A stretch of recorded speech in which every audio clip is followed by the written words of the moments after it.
ईस्कॉन क्या विदेशी अधर्मी संस्था है? भूमिका, इंट्रोडक्शन।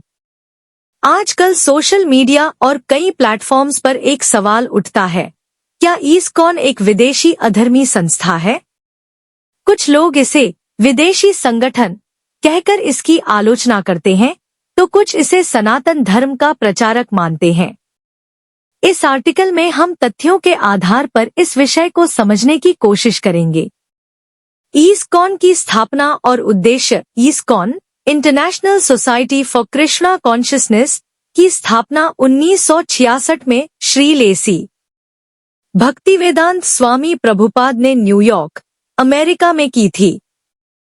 इसका मुख्य उद्देश्य वैदिक शिक्षाओं और कृष्ण भक्ति को पूरे विश्व में फैलाना था। प्रभुपाद ने यह संगठन इसलिए शुरू किया क्योंकि उन्हें यह समझ आया कि भौतिकतावादी जीवन शैली से लोग अध्यात्म से दूर हो रहे हैं और सनातन धर्म के असली मूल्यों को भूलते जा रहे हैं।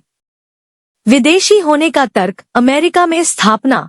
हाँ, यह सच है कि ईस्कॉन की स्थापना अमेरिका में हुई, लेकिन इसका मतलब यह नहीं कि यह कोई विदेशी संस्था है।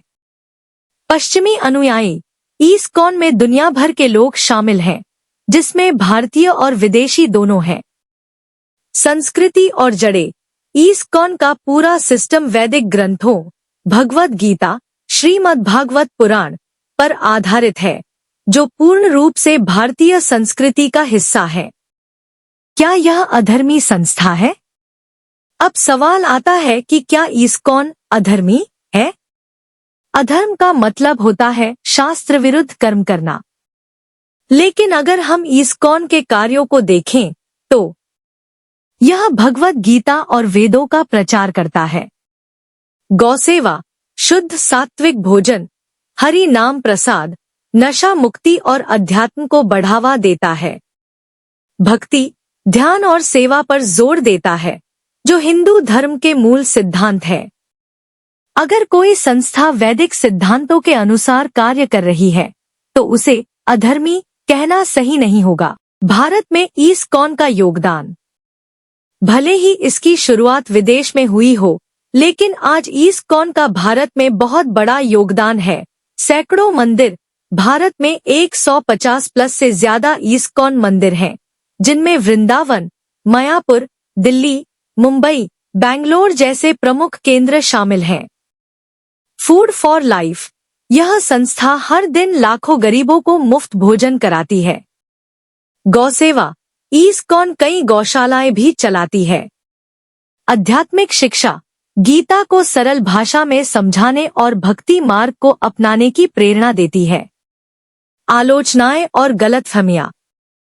कुछ लोग ईस्कॉन पर सवाल उठाते हैं कि यह पैसा कमाने के लिए बना संगठन है, लेकिन इसके मंदिरों में जाने पर कोई जबरदस्ती चंदा नहीं मांगता। दान करना पूरी तरह से भक्तों की इच्छा पर निर्भर करता है। यह सिर्फ विदेशियों के लिए है, यह सच नहीं है। ईस्कॉन में लाखों भारतीय भक्त भी हैं, और यह मूल रूप से सनातन धर्म पर आधारित संगठन है। संस्कृति बदलने की कोशिश। ईस्कॉन का ड्रेस कोड या उनके भजन इंटरनेशनल स्टाइल में हो सकते हैं, लेकिन उनकी आत्मा हमेशा वैदिक परंपरा से जुड़ी रही है। निष्कर्ष। ईस्कॉन भले ही अमेरिका में शुरू हुआ, लेकिन इसकी आत्मा पूरी तरह भारतीय संस्कृति और सनातन धर्म पर आधारित है। इसे अधर्मी कहना सही नहीं होगा, क्योंकि इसके कार्य धर्म, सेवा और भक्ति से जुड़े हुए हैं।